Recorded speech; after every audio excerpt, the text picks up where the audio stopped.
Hello students, मैं हूं Zubair Saifi and I welcome you to my YouTube channel Orator Institute of English.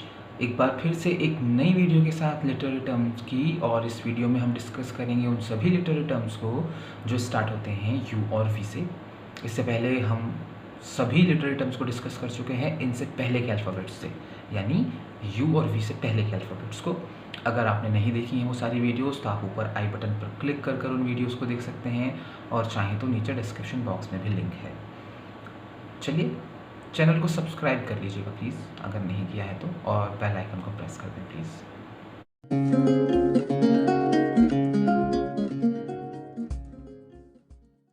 पहला literary term है understatement.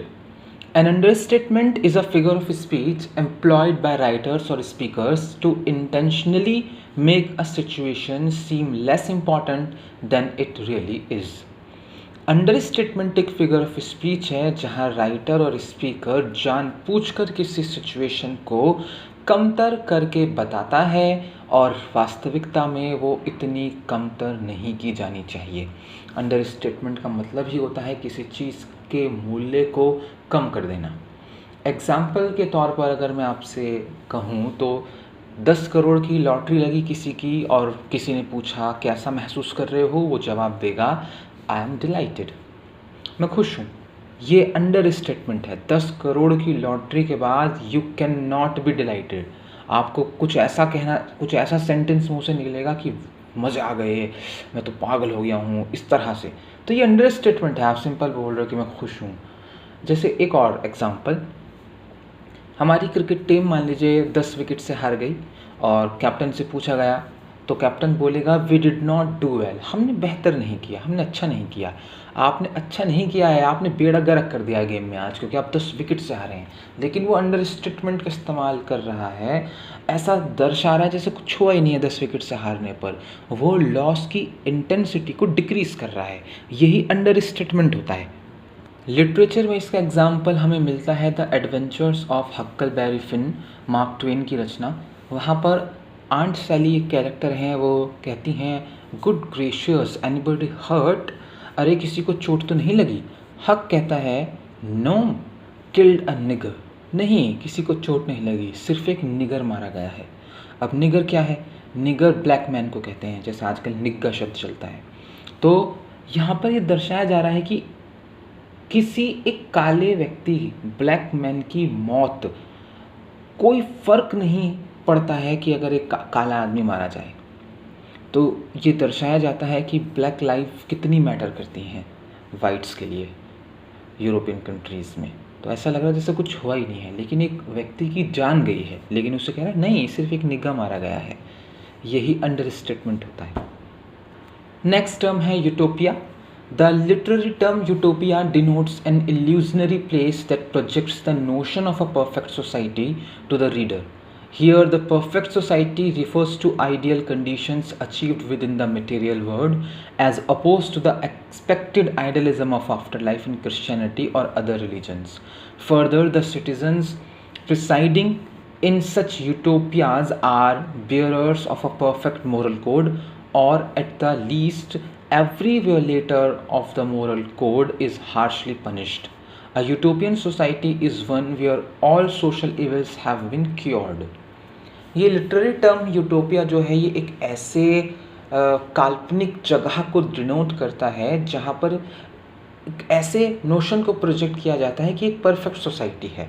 Reader के लिए, रीडर जब पढ़ता है किसी भी रचना को, तो उसे लगता है कि उस सोसाइटी के बारे में पढ़कर कि वहाँ सब कुछ ठीक है, परफेक्ट सोसाइटी है, सारी कंडीशंस आइडियल हैं, जैसी कि किसी मटेरियल शब्द वर्ड में होनी चाहिए। जैसे कि हमारे आसपास दुनिया में सोसाइटी होनी चाहिए, वैसी सोसाइटी उसे उस रचना को पढ़ते वक्त मिल जाती है।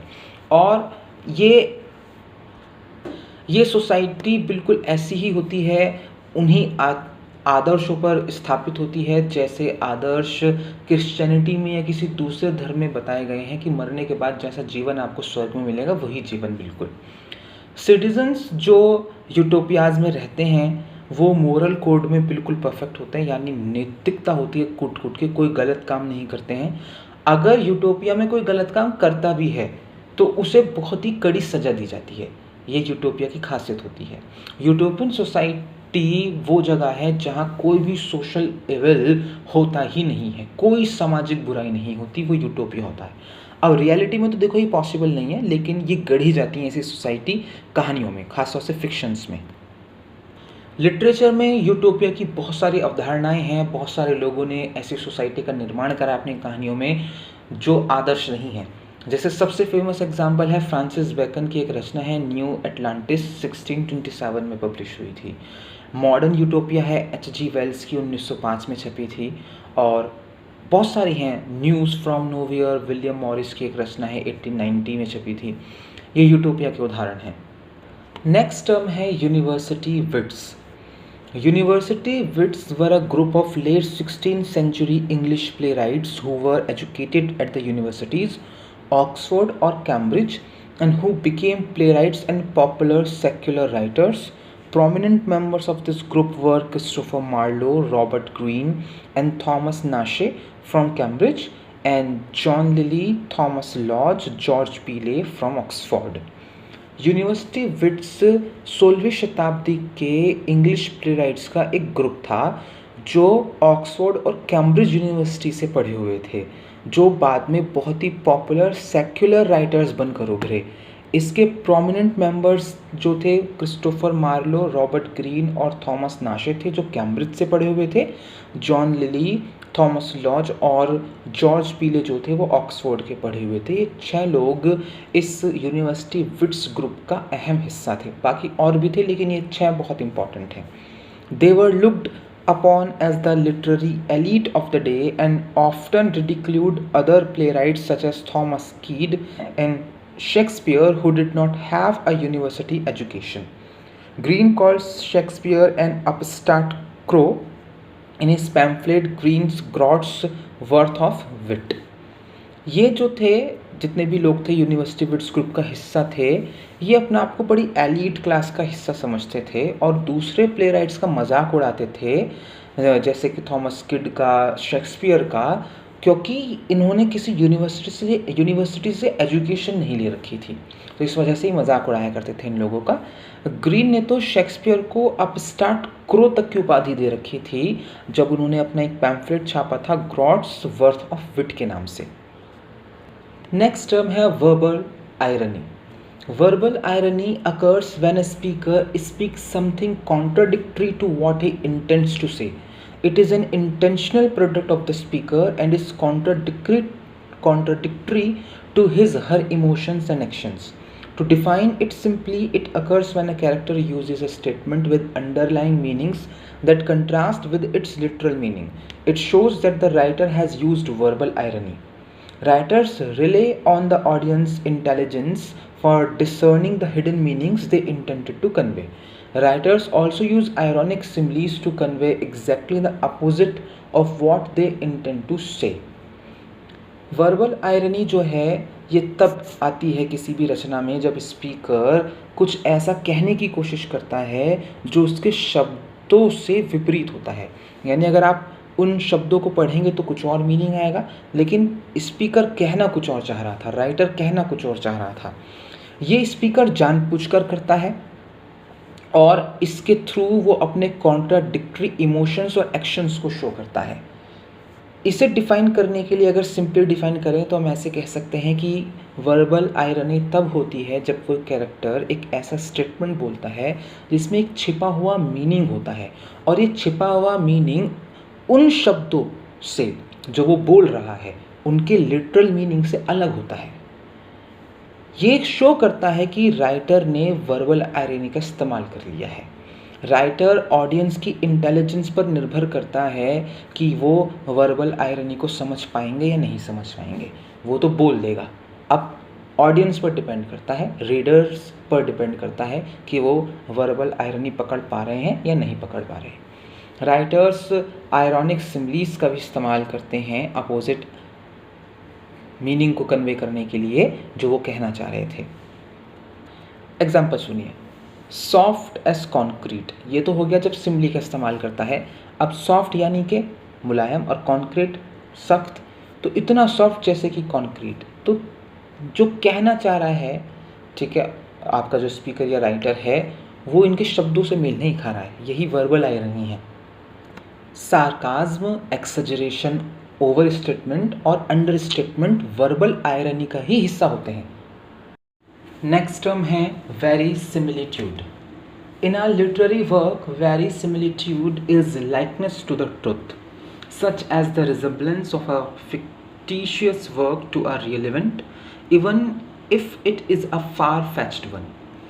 Verisimilitude ensures that even a fantasy must be rooted in reality, which means that events should be plausible to the extent that readers consider them credible enough to be able to relate them somehow to their experience or the experience of real life. Literary work में वेरीसिमिलिट्यूड होता है सच से प्यार करना। जब वेरीसिमिलिट्यूड को आप dictionary में खोजेंगे तो इसका हिंदी मीनिंग आएगा सत्य का आभास। अब ये मीनिंग क्या है इस चीज़ का? वेरीसिमिलिट्यूड एक रिजेम्बलेंस होता है, ठीक, फिक्टिशियस वर्क का रियल इवेंट से।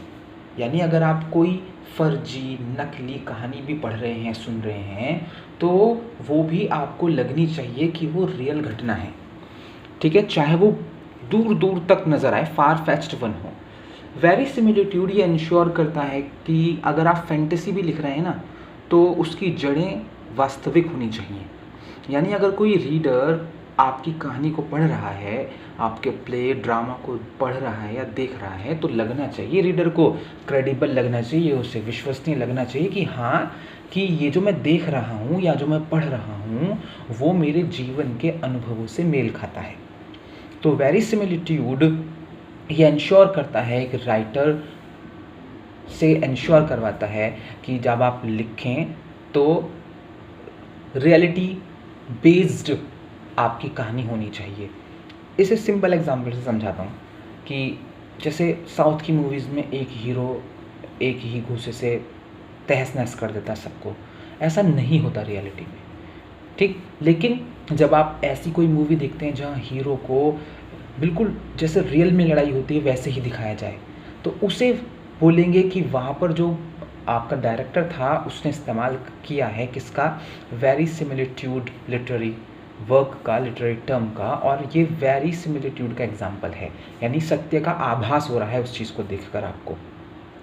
नेक्स्ट टर्म है विनियट। इसे विनियट ही पढ़िएगा, इसमें जी साइलेंट होता है, इसे विग्नेटे विग्नेट मत पढ़िएगा, ठीक।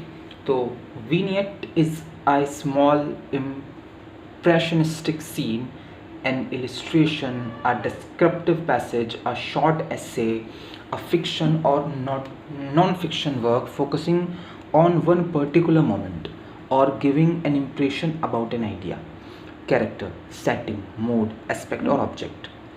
Vignette is neither a plot nor a full narrative description but a carefully crafted verbal sketch that might be part of some larger work or a complete description in itself. विनियट की हिंदी होती है लघु चित्र, शब्द चित्र। अब क्या होता है ये सुनिए ज़रा। विनियट एक छोटा सा इम्प्रेशनिस्टिक सीन होता है, कोई इलिस्ट्रेशन हो सकती है, कोई व्याख्या हो सकती है, कोई डिस्क्रिप्टिव पैसेज हो सकता है, छोटा सा एस्से हो सकता है, फिक्शन या नॉन फिक्शन वर्क हो सकता है जो किसी एक पर्टिकुलर मोमेंट, किसी एक पर्टिकुलर पल पर फोकस करता है। यानी जब आप उस पैसेज को पढ़ेंगे तो ये किसी एक मोमेंट को डिस्क्राइब कर रहा होगा, या ये किसी एक आइडिया के बारे में, किसी एक कैरेक्टर, सेटिंग, मूड, एस्पेक्ट, पहलू, ऑब्जेक्ट, वस्तु के बारे में इंप्रेशन दे रहा होगा। विनियट पूरा प्लॉट नहीं होता है, फुल नैरेटिव डिस्क्रिप्शन नहीं होता है, यानी पूरी कहानी को विनियट नहीं बोल सकते आप।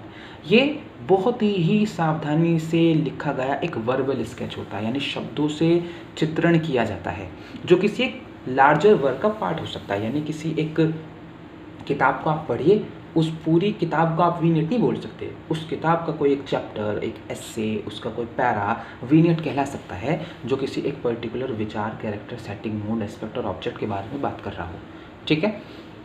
ये एक कंप्लीट डिस्क्रिप्शन हो सकता है अपने आप में, यानी जिस ऑब्जेक्ट की बात चल रही होगी उस ऑब्जेक्ट को उस पूरे पैरा में समझा दिया जाएगा, वो विनियट होता है। नेक्स्ट टर्म है vernacular. Vernacular is a literary genre that uses daily used language in writing and speaking. It is different from written works as they normally follow the formal variety of language. The word vernacular refers to the writing or speaking of the public. We find the origin of vernacular literature during the Middle Ages in various countries of Europe. In fact, Latin was the language of historical documents in religion, and ordinary people would not even speak it in medieval Europe like that of the Sanskrit language in India. However, the writers of vernacular language such as Dante, Geoffrey Chaucer, and Mark Twain, Dante diverged from this tendency by writing in the language of ordinary people. Vernacular एक literary genre है जिसमें हम उस भाषा का इस्तेमाल करते हैं बोलते और लिखते वक्त जो हम रोज़ाना बोलते हैं. ये डिफरेंट होती है भाषा जो हम रिटर्न वर्क्स में पढ़ते हैं, क्योंकि रिटर्न वर्क्स की जो भाषा होती है वो फॉर्मल भाषा होती है. वर्नाकुलर शब्द जो है वो पब्लिक की भाषा को कहा जाता है, जो पब्लिक बोलती है. देसी भाषा इसकी हिंदी होती है वर्नाकुलर की. इसका ओरिजिन हमें मिडिल एजेस में मिलता है और यूरोप के बहुत वेरियस कंट्रीज़ में इस्तेमाल किया जाता था इसका. जैसे अब लैटिन भाषा है, लैटिन भाषा एक ऐसी भाषा है कि ज़्यादातर हिस्टोरिकल डॉक्यूमेंट्स और रिलीजन की भाषा थी. लेकिन आम लोग जो थे मिडिवल यूरोप के, वो लैटिन बोलते ही नहीं थे, उन्हें पता ही नहीं था लैटिन भाषा के बारे में. ठीक ऐसे ही संस्कृत के साथ था भारत में. अब संस्कृत में ही हमारे सारे शास्त्र वगैरह लिखे हुए हैं, लेकिन संस्कृत बोली नहीं जाती थी लोगों के द्वारा. ठीक है, केवल विद्वान या पंडित लोग संस्कृत को बोला करते थे, बाकी जो आम लोग थे वो अलग अलग भाषाएं बोलते थे भारत में. तो जो वो भाषाएं हैं जो लोग बोल रहे हैं वही वर्नाकुलर है. ठीक है, वर्नाकुलर लैंग्वेज का इस्तेमाल काफ़ी सारे राइटर्स ने करा है, जैसे डांटे ने करा है, चौसर ने करा है, मार्क ट्वेन ने करा है. और डांटे की तो ये टेंडेंसी रही है कि वो ऑर्डिनरी लोग जो होते हैं उनकी भाषा का इस्तेमाल करेगा लिखते वक्त. अब इसे मैं ऐसे समझ लीजिए, जैसे अगर मैं फॉर्मल भाषा का इस्तेमाल करूं तो मुझे सेंटेंस लिखना पड़ेगा मैं स्कूल जा रहा हूं. लेकिन हम हिंदी भाषी जो लोग हैं वो बोलते ही नहीं ऐसे मैं स्कूल जा रहा हूँ, स्कूल जा रहा हूँ मैं. ठीक है, या मैं स्कूल जा रहा पे छोड़ देते हैं, मैं स्कूल जा रहा हूँ. ये क्या है, लिखने वाली भाषा है, बोलने वाली भाषा नहीं है. वही वर्नाकुलर है जो बोल रही है आम पब्लिक. ठीक है, अगर राइटर उसी भाषा का इस्तेमाल अपनी राइटिंग में कर दे तो आप वहाँ पहचान लेंगे भैया वर्नाकुलर लिटरेरी जॉनर का इस्तेमाल किया गया है. लिटरेचर में इसके example the Canterbury Tales, Geoffrey Chaucer. देखिए वहाँ पर कैसे इस्तेमाल करते हैं चौसर वर्नाकुलर लैंग्वेज का. When that April with highs show suit, the drought of March hath burst to the root, and bathed every vein in sweet liquor, of which virtue engendered in the flow. तो यहाँ अप्रैल, तो जो आपको अप्रैल की spelling पता है उससे अलग है, सूट की स्पेलिंग अलग है. ठीक है, इधर ड्रॉट की स्पेलिंग अलग है, यहाँ रूट की स्पेलिंग अलग है. ठीक है, लिकर की स्पेलिंग अलग है, सी इस्तेमाल कर रखा क्यों नहीं. ठीक है, तो ये वो भाषा है जो उस वक्त लोग बोला करते थे, ये आम लोग ऐसे ही बोलते थे, वही चौसर ने लिख दिया है. नेक्स्ट टर्म है villanelle. Villanelle is derived from the Italian word villano which means peasant. In fact, villanelle is a dance song coupled with pastoral themes. In literature, it is defined as a poetic device that which requires a poem to have 19 lines and a fixed form. It has 5 tercets. First 15 lines, a quatrain, last 4 lines, and a couplet at the end of the quatrain. Villanelle Latin भाषा के शब्द विलानो से बना है, जिसका मतलब होता था पीजेंट, कृषक, देहाती, किसान. लेकिन विलेनल एक डांस सॉन्ग होता है. ठीक है, जिसकी थीम पास्टोरल होती है, ग्रामीण परिवेश होता है. जिसमें लिटरेचर में इसे आप ऐसे डिफाइन कर सकते हैं, एक पोएटिक डिवाइस है जिसमें रिक्वायर की जाती है कविता हो और उस कविता में 19 लाइनें हों और फिक्स फॉर्म हो. और वो 19 लाइनें कैसे होंगी, 500 टर्सेट्स होंगी. टर्सेट पिछले वीडियो में पढ़कर आ रहे हैं आप. टर्सेट कहते हैं 3 लाइनों को, है ना, 3 लाइनों के एक वर्स को. तो यानी 3 लाइनों के 5 वर्स होंगे तो 15 लाइन हो गई, 3 पंचे 15. एक क्वार्टरिन होता है लास्ट में, यानी कि 4 लाइनों का. ठीक, यानी कि 4 लाइनें हो गई, 15 हो गई, 19 लाइनें हो गई. ये जो आखिरी की 4 लाइनें हैं इसमें लास्ट में एक कॉपलेट होता है, एक दोहा होता है. ठीक, तो इस तरह से ये 19 लाइनें होती हैं और इसी पोएम को हम क्या बोलते हैं, विलेनल.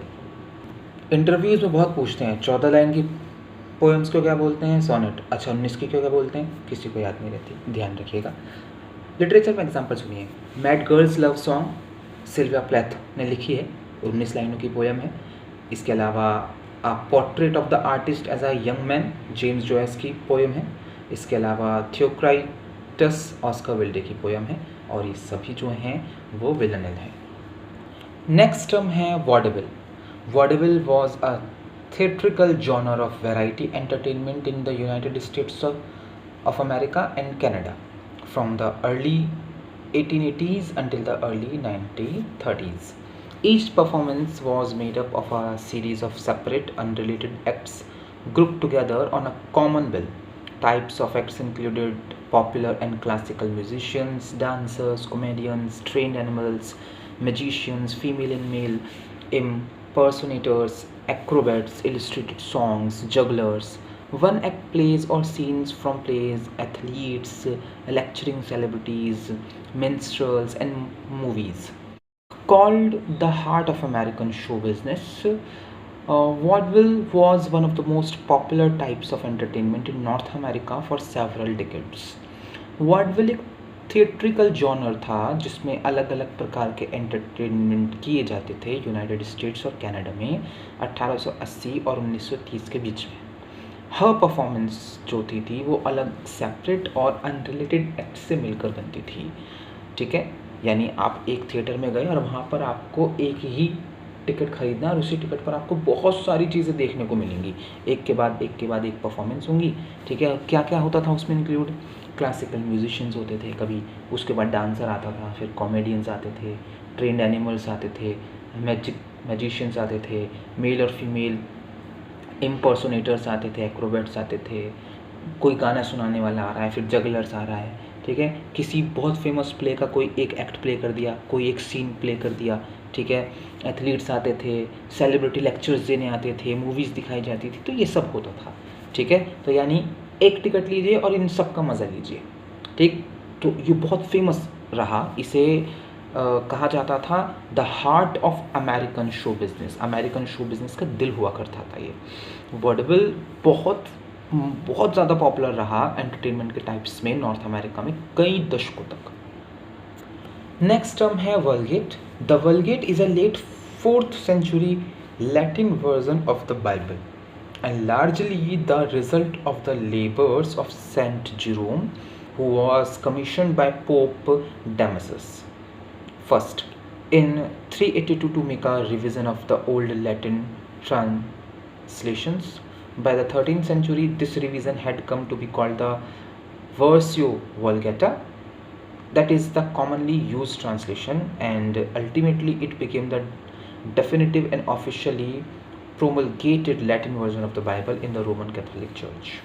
Vulgate 4th century का लैटिन वर्जन था बाइबल का, और ये रिज़ल्ट था किसकी मेहनत का, सेंट जेरोम की मेहनत का। और इन्हें ये कहा गया था इसे लिखने के लिए पोप डैमसस फर्स्ट ने 382 में, और कहा गया था कि आप रिवाइज़ करिए लैटिन जो ट्रांसलेशन हैं उसका।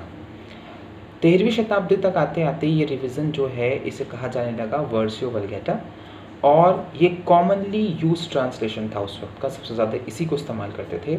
और आखिरकार ये डेफिनेट और ऑफिशियल लैटिन वर्जन बन गया बाइबल का रोमन कैथोलिक चर्चेज़ में, ठीक है। तो अगर एक तरह से कहा जाए तो मेन बाइबल यही रही, 4th सेंचुरी में लिखी गई थी, और 13th सेंचुरी तक आते आते जो रोमन कैथोलिक चर्चेज़ हुआ करते थे, जो बहुत पावरफुल चर्चेज़ थे, उन्होंने वल्गेट को अपना लिया था। नेक्स्ट टर्म है वोल्टा।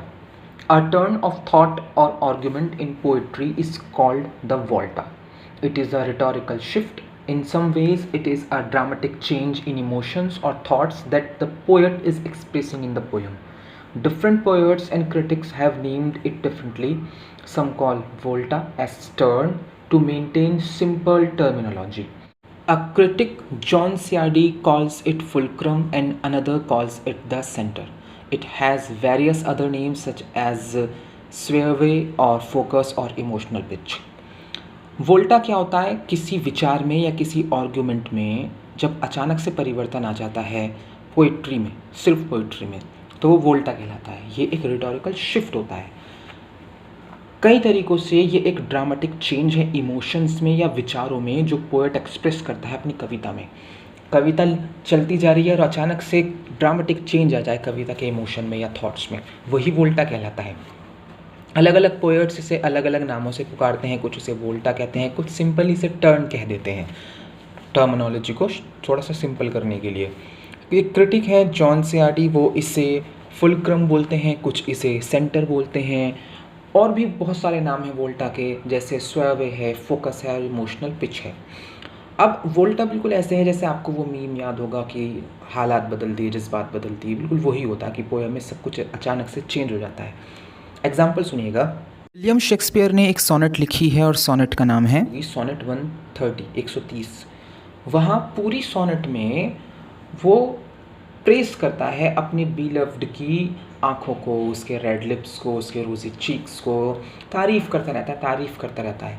लेकिन नीचे से दूसरी लाइन में आकर अचानक से पूरी की पूरी पोएम के इमोशंस को चेंज कर देता है विलियम शेक्सपियर। कैसे?